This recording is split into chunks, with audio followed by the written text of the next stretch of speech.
Why is Franklin Roosevelt your least favorite president? Oh boy. I hate war. Eleanor hates war. I know war. I know Eleanor.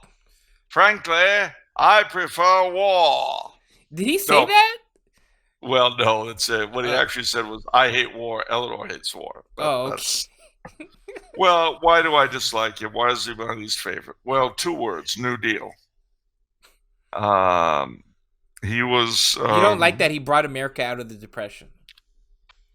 If he had, I would have been very happy, but he didn't. What brought America out of the Depression was World War II. And if anything, his efforts, although, gotta be honest, the New Deal produced a lot of really neat architecture and artwork, without a doubt. Yeah, what is it, a Federal Writers Project or something like that? That too. Yeah. The one good part of it was because I could have gotten a job there. But no, it wasn't just that, though. There was also the Federal Music Project, the Federal Art Project, the Federal Radio Project, and so forth.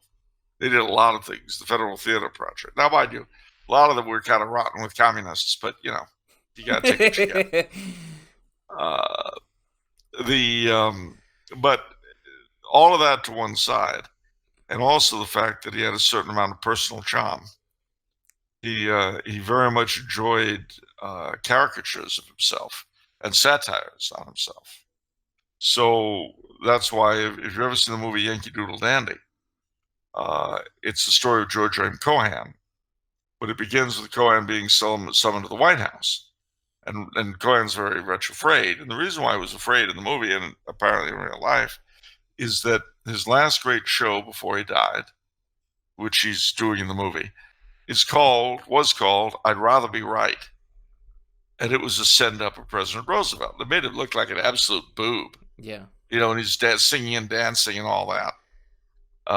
It's a very funny show. But George M. Cohan was afraid that the president was going to read him the riot act. Instead, he gave him a decoration Yeah. because he loved his work, and he'd seen the show and he thought it was hysterically funny. Now, having said that, around the same time, there was a writer named Maxwell Anderson, the grandfather of a good friend and former mine. Maxwell Anderson wrote a musical play with Kurt Weill called Knickerbocker Holiday. Now, Roosevelt was Knickerbocker Dutch, descendant of the original settlers. And basically, this play is set in New Netherlands, and Peter Stuyvesant, who's made to look like a right fool, and everybody knew it. There was, no question as to who he was lampooning. Well, as I say, Roosevelt really enjoyed that kind of thing. If you go to his house in Hyde Park, New York today, you'll see a ton of caricatures and cartoons attacking him, making him look silly. He had a whole gallery of them, which he just got a kick out of. So he goes to see Maxwell Anderson's play. Well, the play's over, and the producer comes running back and tells Anderson, who's backstage, "You got to come up front." "Why do I have to come up front?" "The president saw the show tonight. He loved it. You've got to come up and meet him." And he says, "I'm not going to meet him." He says, "What? You've got to. He's the president of the United States. Come on." And no, I'm not going to do it. "Well, why?" He said, "I wrote the play because I hate the SOB, and he can wait till hell freezes over for all I care. I'm not going to go see him." And he turned around and left the theater in the back door. True story. But that's the side of FDR that would be hard to dislike. But he was a very immoral man. He, he was an adulterer. He was a liar of the first water. His programs did not work. They did consolidate federal power over the country. They did subvert the Constitution to the degree that it needed more subversion. So, yeah, I didn't like that bit. Now, as I mentioned, what got us out of the Depression was World War II. And he did everything he could to get into that war after promising the people of the United States that he was going to do everything he could to keep us out. He did all sorts of things that neutral powers do not do. The battleships to Britain, convoying, guarding British convoys, tangling with submarines, German submarines in the North Atlantic. But Hitler was an evil man, but he wasn't stupid. He never took the bait. So we put the screws up on Japan. And after lengthy negotiations with them, the Prime Minister, Prince Konai, offered to come to Washington, which was a big, big step down for him to do that. Risked face. And was basically willing to withdraw from China in return for an American promise to guarantee delivery of oil and scrap metal, without which Japan was always facing famine. Not only did we refuse to make any guarantees, we gave Japan an ultimatum, a date by which to get out of China. Well, it wouldn't have been possible even if they'd started immediately. And it ended up in Prince Konai being overthrown, the war party taking over, and blind fools that they were, attacking the United States. Now, there's a school of thought that holds that Roosevelt was not really aware. He knew that they would attack us, but that he didn't think they would attack Pearl Harbor, but they'd attack us in the Philippines initially.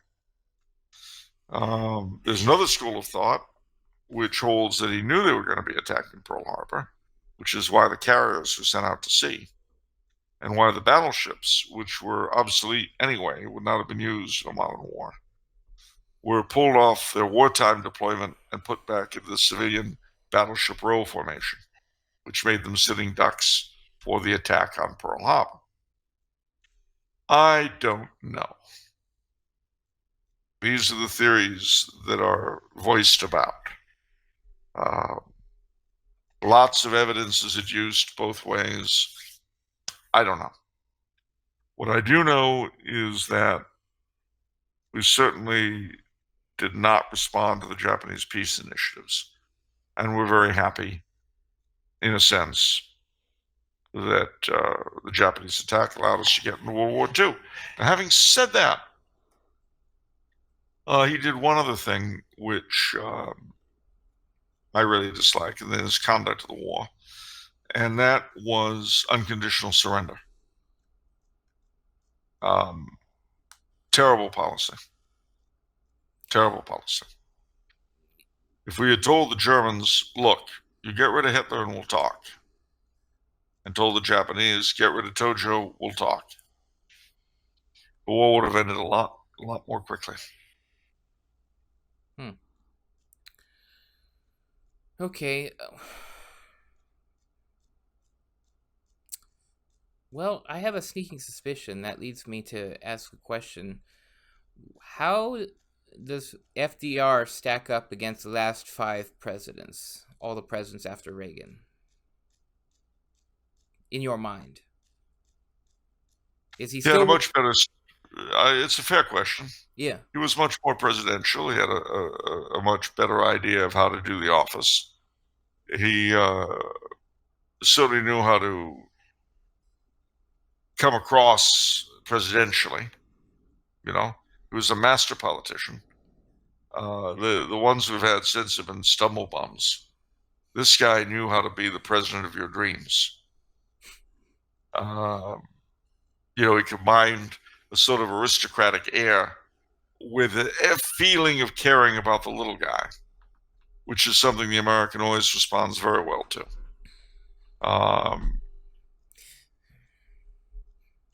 He was one of what passes in this country for American aristocracy, but he knew how to play the egalitarian.